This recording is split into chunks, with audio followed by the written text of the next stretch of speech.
Oi, eu sou a Giovana e bem-vindos pra mais um vídeo do canal. Eu sei que eu não gravei praticamente nada esse ano, eu tô me esforçando agora pra voltar. E além de não ter gravado muita coisa esse ano, eu não li muitas coisas esse ano, tanto que eu tava pensando em gravar pra vocês a tag dos 50%, só que ela ia ficar completamente vazia, gente, porque eu não tive, assim, grandes leituras esse ano. Eu li pouquíssimas coisas e eu vou falar todos os livros que eu li em 2023. E não foi muita coisa, eu li só 11 livros até agora. Em 6 meses e meio eu li 11 livros. Ano passado eu li 50 livros.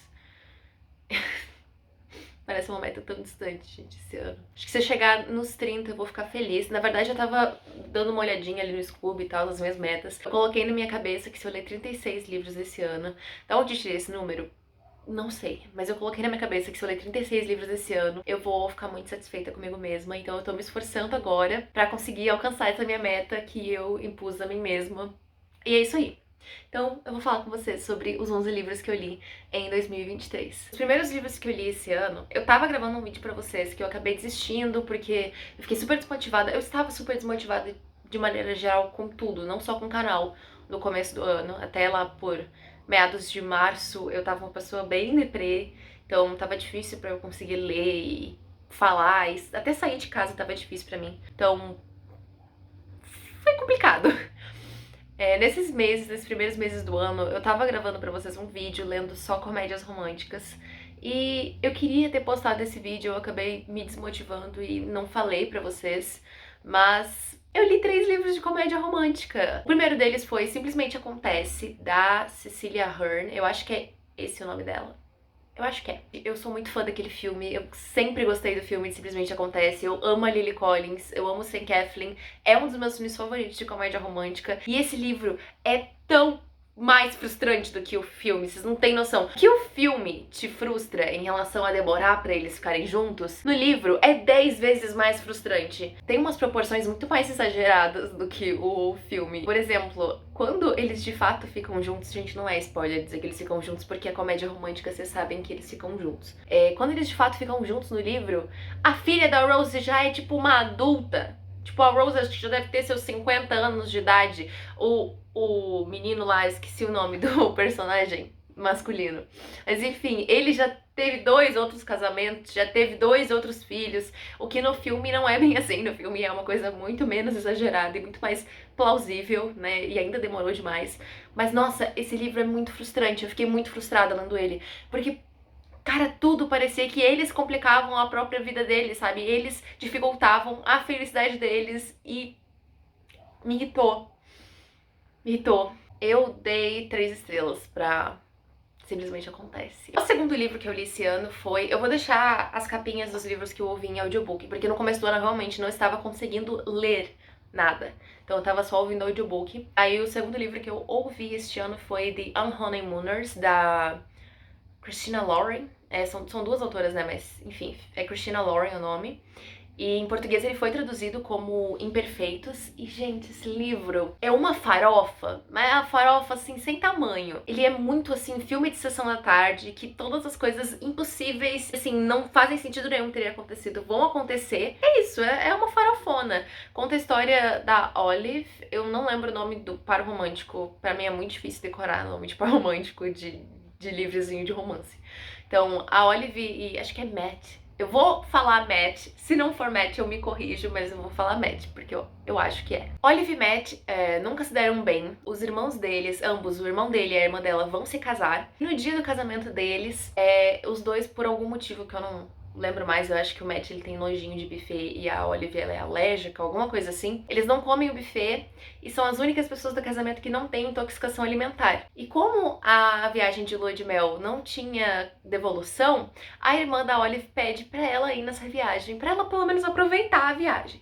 E o Matt vai junto, porque, né, eles são as únicas pessoas da festa que não estão passando mal. Dito isso, que já é uma grande coincidência, quando eles chegam nessa viagem, que eu acho que é uma ilha paradisíaca, eu não sei se diz Havaí ou se diz Caribe, eu não lembro o nome da ilha, mas é um resort lá numa ilha. Coincidentemente, o chefe da Olive aparece lá. E daí ela tem que fingir que ela é casada com o Matt, porque o pessoal do hotel acha que ela é a irmã dela e acha que ele é o irmão dele, então eles têm que fingir que eles estão de lua de mel.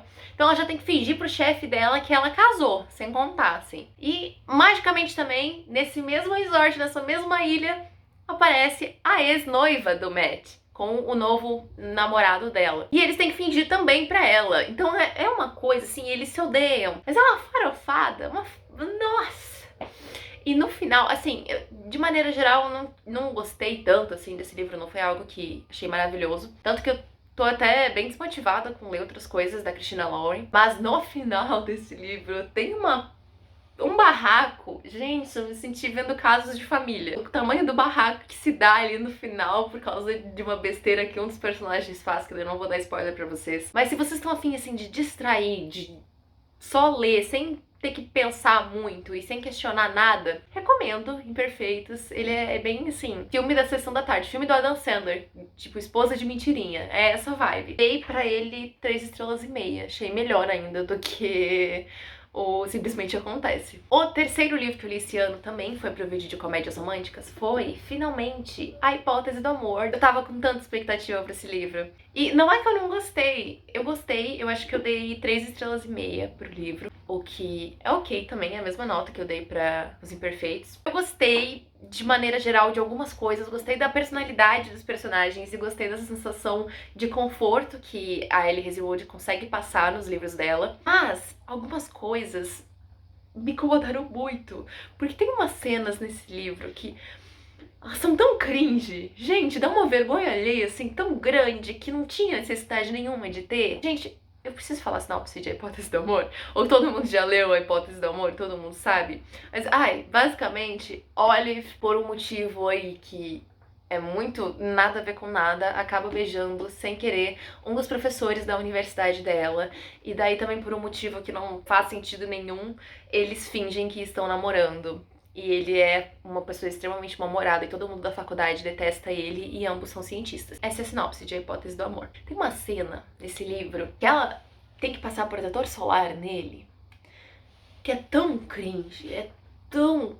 Parece que eu tava assistindo um episódio de The Office, que eu não queria ler isso, eu fiquei tão incomodada. Tem uma cena também que, por um motivo assim, que nem eu consigo... Gente, não dá, eu não consigo entender. A Olive senta no colo dele numa palestra, achei super antiprofissional e... Ai, essas ceninhas, assim, isso foi me dando uma incomodada no final. E daí tem um clímax, né?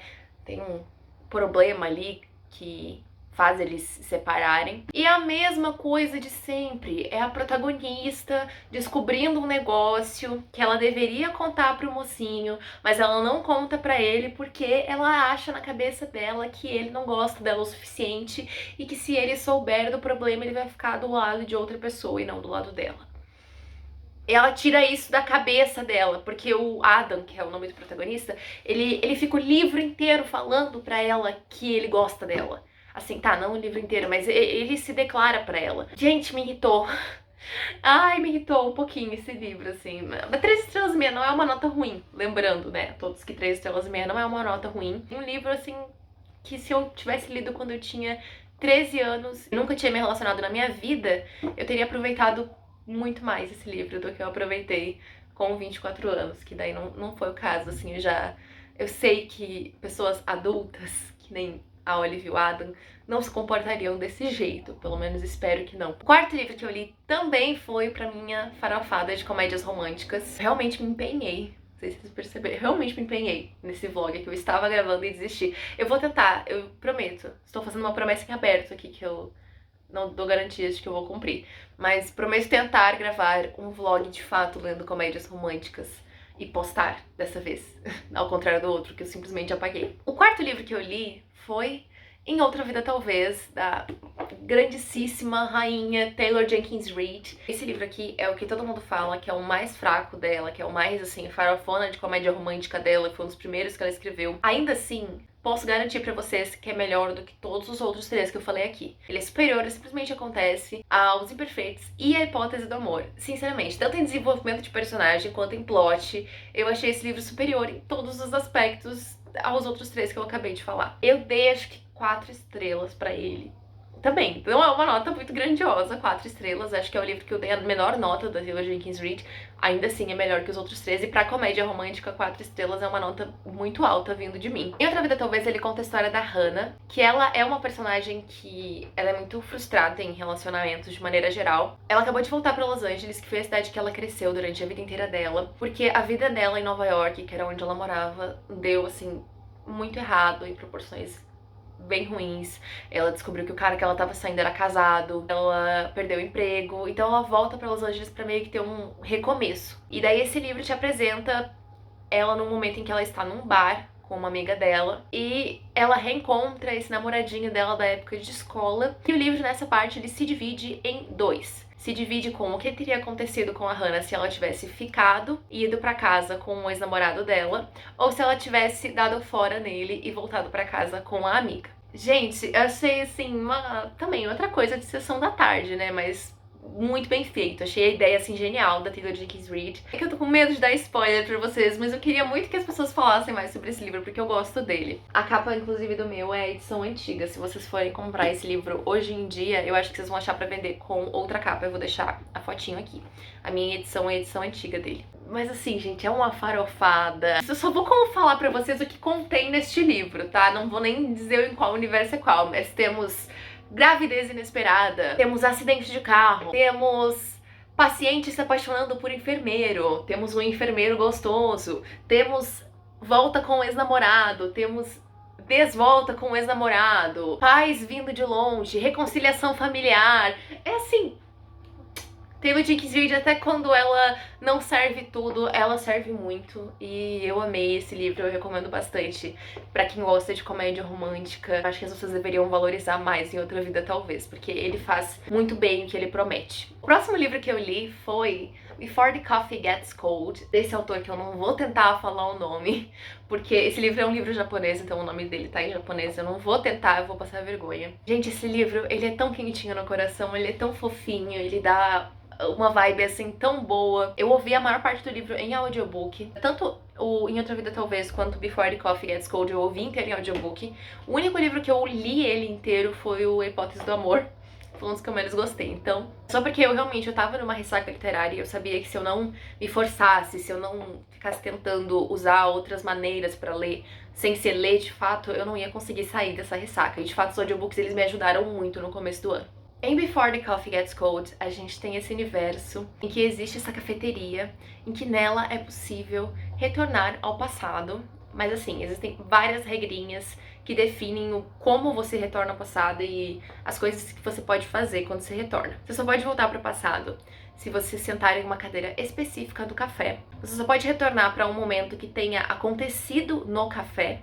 Então você tem que ter ido lá antes e retornar para um momento que aconteceu lá. E a sua ida para o passado não vai alterar em nada o futuro. Então não importa o que tu faça na volta do passado, não vai mudar nada o teu universo. E, mais importante de tudo, você tem que voltar pro presente antes que o café esfrie. Então você vai ter um café, né? E você vai ter que ir tomando ele, você tem que terminar de tomar esse café pra voltar pro presente antes que ele esfrie, senão você vai ficar preso pra sempre no passado. Daí nesse livro a gente tem 3 histórias que se passam nesse café, 3 ou 4. Acho que não lembro se são 3 ou 4. Mas todas elas se passam nesse café e apresentam vários personagens que por motivos diversos querem retornar pro passado. E são histórias tão emocionantes. E esse livro assim me fez chorar. Eu acho que em todos os contos que eu li, em algum momento do conto, eu chorei. E é tão... Ai, gente... Mexeu assim comigo. Tem uns plot twists dentro dos contos que... Quando tu percebe o que tá acontecendo, dá uma quebradinha no teu coração. É esse negócio de voltar ao passado pra tentar mudar alguma coisa, ou pra tentar ver como é que teria sido se tu tivesse feito outra escolha, é uma coisa pesada, porque geralmente são pessoas que se arrependem e que não tem mais como voltar atrás. Então, é um livro muito bom. Eu amo livros japoneses, eu já li alguns. Eu gosto da escrita, a escrita é bem diferente e é uma coisa que eu me adaptei muito bem, não sei como funcionaria para todas as outras pessoas. E eu recomendo muito, muito, muito. Esse livro, ele existe em português já, chama Antes que o Café Esfrie. A capa em português ela não é muito bonita, mas, gente, eu recomendo muito esse livro, ele é tão gostosinho. E eu sei que existem várias continuações já em inglês, e eu tô com medo de ler as continuações, porque eu não quero partir o meu coração de novo, que nem esse livro, ele me destruiu quando eu li ele. Então...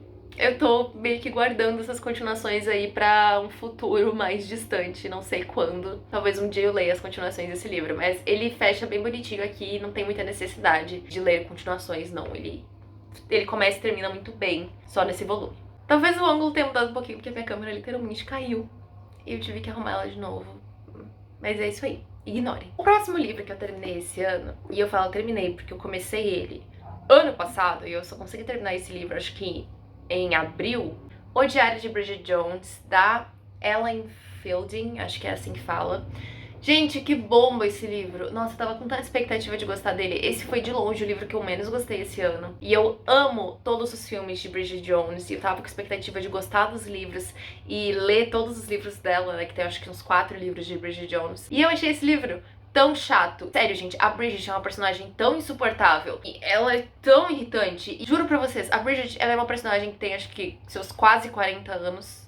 30 e poucos, 40, sei lá. E ela tem uma mentalidade, ela narra o livro como se ela fosse uma adolescente de 14. E eu fiquei muito irritada com muitas das decisões que ela tomou no decorrer do livro. Pra mim, ela só é uma personagem chata, insuportável e que fica reclamando o tempo inteiro e faz todo sentido ninguém gostar dela porque ela é muito desagradável com todo mundo. Gosto muito mais do filme, eu vou continuar panfletando os filmes de Bridget Jones porque eu amo todos eles e vou simplesmente fingir que os livros, eles não existem. Vou ignorar e nunca mais vou ler nada de Bridget Jones. Inclusive, esse livro aqui, ele já está na minha pilha de desapegos, porque eu nunca mais quero ler Bridget Jones na minha vida. O próximo livro que eu li esse ano, que eu acho que foi a minha melhor leitura de 2023, foi O Último Adeus, da Cynthia Hand. Gente, esse livro, ele é tão maravilhoso. Ele é tão pesado e tão triste. Eu chorei tanto lendo esse livro. Nossa, ele desgraçou com a minha cabeça. Basicamente, esse livro vai contar a história de uma protagonista que eu já não consigo me lembrar o nome. Eu sou muito ruim com o nome de personagem. Consegui achar o nome dela. Então, me perdi. O Último Adeus, ele vai contar a história da Alex, que ela é uma adolescente que está passando pelo luto. Acho que há poucos meses atrás, 2 ou 3 meses, eu não me lembro. O irmão mais novo dela, o Tai, cometeu suicídio. A família dela, que já não tinha, assim, uma relação muito boa com o pai, a mãe já era uma família meio...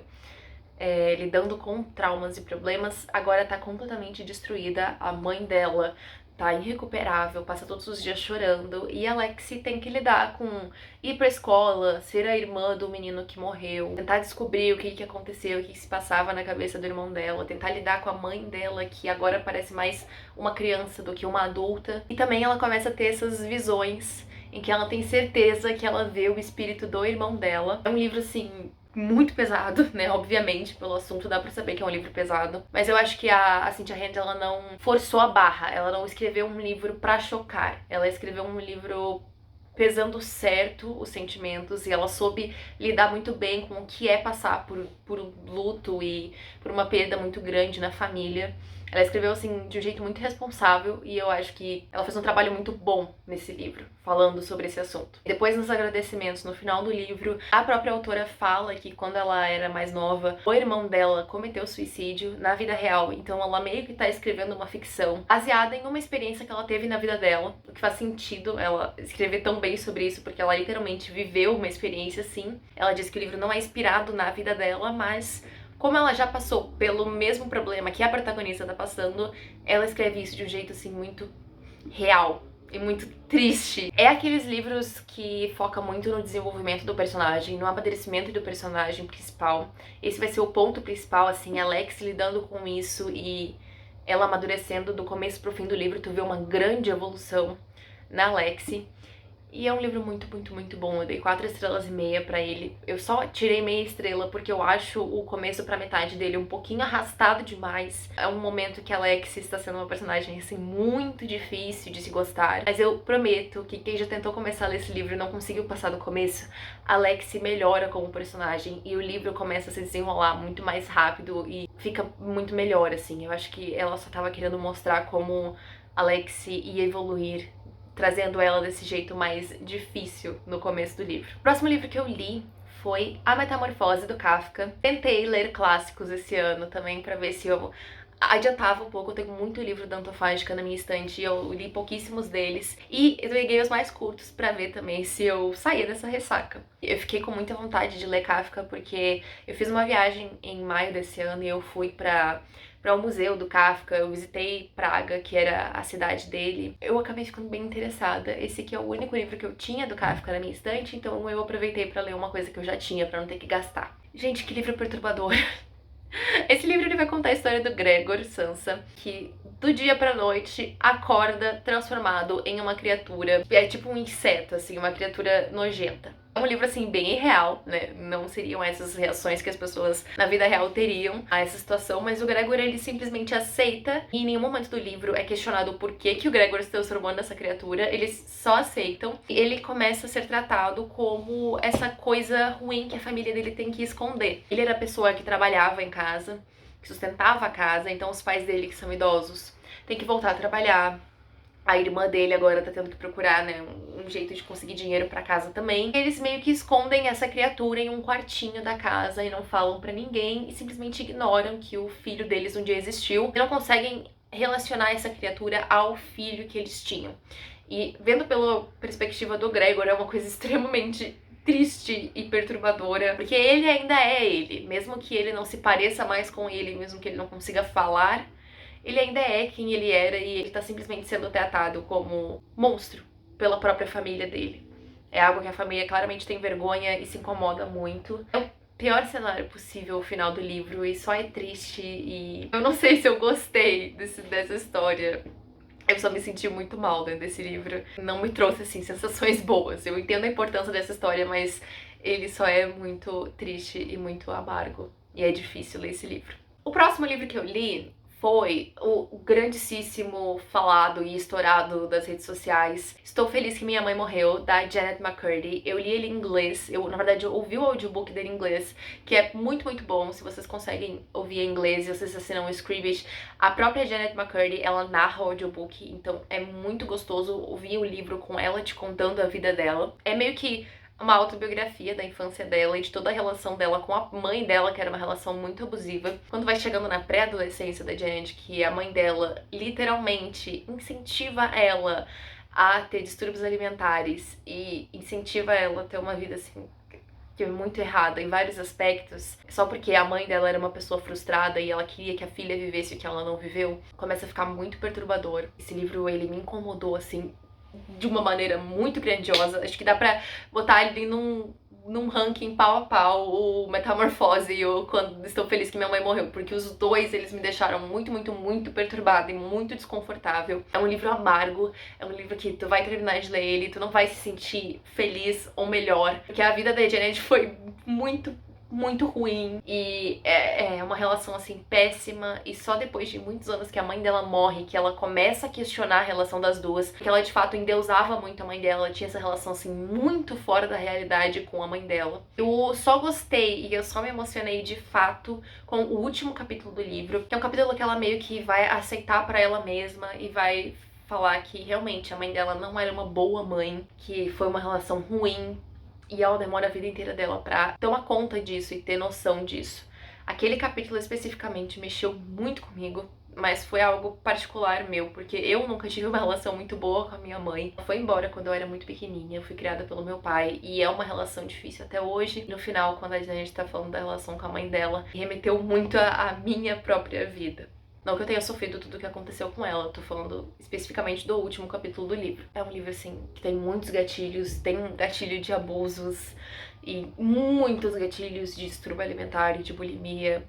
E eu recomendo que quem vá ler esse livro tenha um estômago muito forte e tenha noção das suas limitações. E não tente forçar um livro que vai te fazer mal, porque esse livro, sinceramente, vai trazer sensações ruins pra quem já vivenciou qualquer uma dessas coisas que a Janet vivenciou. Não tem uma moral da história feliz. Ele termina do jeito que a vida é, termina de um jeito amargo e a vida segue e a gente segue lidando com traumas. É uma jovem adulta contando todos os seus traumas pra gente e a gente sendo telespectador da vida dela e as coisas ruins que aconteceram com ela, né? Nada romantizável. O próximo livro que eu li esse ano, e penúltimo desse vídeo, já tá acabando, foi Noites Brancas, do Dostoiévski. De novo, eu tentando me forçar a ler clássicos e pegando livros curtos pra ler. Esse livro aqui, eu ouvi muitas pessoas falando que era um dos livros mais fofos do Dostoiévski e que era um bom livro pra se começar, era um romance fofinho. Gente, eu não gostei desse livro. E eu já fui xingada, inclusive, aqui no canal por falar coisas de Dostoiévski, então não me taquem pedras, é minha opinião particular. Esse livro ele conta a história do nosso protagonista, que ele é uma pessoa extremamente solitária. E um dia, andando pelas ruas, ele vê essa moça chorando aos prantos. E ele começa a conversar com ela e ele tem um amor instantâneo por essa mulher que pra mim foi uma coisa muito desconcertante. Eu não gostei de ler isso. Eu achei que os sentimentos dele por ela surgiram absolutamente do nada e me deixou muito incomodada a relação que ele sente por ela, assim, instantaneamente. Eu ia ficar assustada se eu fosse essa menina, sabe? Eu não consegui romantizar essa relação deles, porque eu achei esse romance dele, que veio do nada, muito esquisito e muito creepy, e eu só não gostei desse protagonista de maneira geral. O livro, ele não te dá uma explicação pra isso, ele só romantiza essa relação deles, que é super esquisita e surgiu super do nada, pra no final ele dar um corte super seco e terminar de um jeito super amargo, como todos os livros russos enfim, tchecos que eu já li, que terminam desse jeito, assim, abrupto e amargo. Eu não sei. Eu não sei muito o que dizer. Eu quero ler outras coisas do Dostoiévski que não sejam focadas no romance, porque eu acho que a visão dele sobre romance não é uma visão que eu concordo e que eu vou gostar de ler no futuro. Então, Noites Brancas não funcionou muito bem pra mim. Eu achei o livro esquisito e eu não consegui me conectar com nenhum personagem. O último livro que eu li, até eu estar gravando este vídeo, foi a quarta graphic novel dos Instrumentos Mortais. Já devem ter visto eu falando aqui no canal, porque eu tô lendo essa série há muito tempo. Mas são basicamente graphic novels contando a mesma história dos livros dos Instrumentos Mortais, da Cassandra Clare, que, como vocês podem ver aqui, eu já li muitos livros dela, eu amo essa mulher, eu amo esse universo. E eu li os livros dos Instrumentos Mortais há muitos anos atrás, então tá sendo muito bom voltar pra esse mundo e pra essa história que eu gosto e que eu já acompanho há anos, no formato de graphic novel, que é um traço, assim, muito bonito, e eu amo essas histórias, e eu fico feliz toda vez que eu pego uma dessas graphic novels pra reler esse universo que eu gosto tanto. Então aqui nessa graphic novel a gente vai ter a segunda parte de Cidade das Cinzas, então da metade pro final de Cidade das Cinzas vai contar no volume 4. Muito bom, assim, não tenho muito o que eu dizer, porque é história que eu já conheço há muitos anos e eu não posso dar spoiler pra vocês do que é, mas recomendo bastante pra quem é fã de Cassandra Clare, pra quem já leu os livros dos Instrumentos Mortais, ler as graphic novels, porque é um quentinho no coração, assim, muito bom. E é muito incrível acompanhar esses personagens que eu gosto tanto, de novo.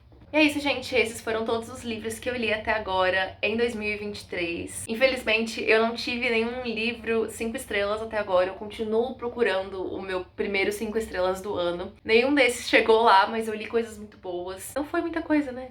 Tô tentando. Vocês estão vendo que eu tô tentando. É isso. Eu espero que nos próximos meses eu faça mais vídeos de leitura e mais vlogs pra vocês. Espero que vocês tenham gostado do vídeo. Não se esqueçam de comentar se já leram algum deles. Não me xinguem nos comentários só porque eu não gostei de algum livro que vocês amam, porque isso acontece, gente. Um livro, ele funciona diferente pra cada pessoa que lê ele. Tá tudo bem a gente discordar. Espero que vocês tenham gostado do vídeo e até mais. Beijo!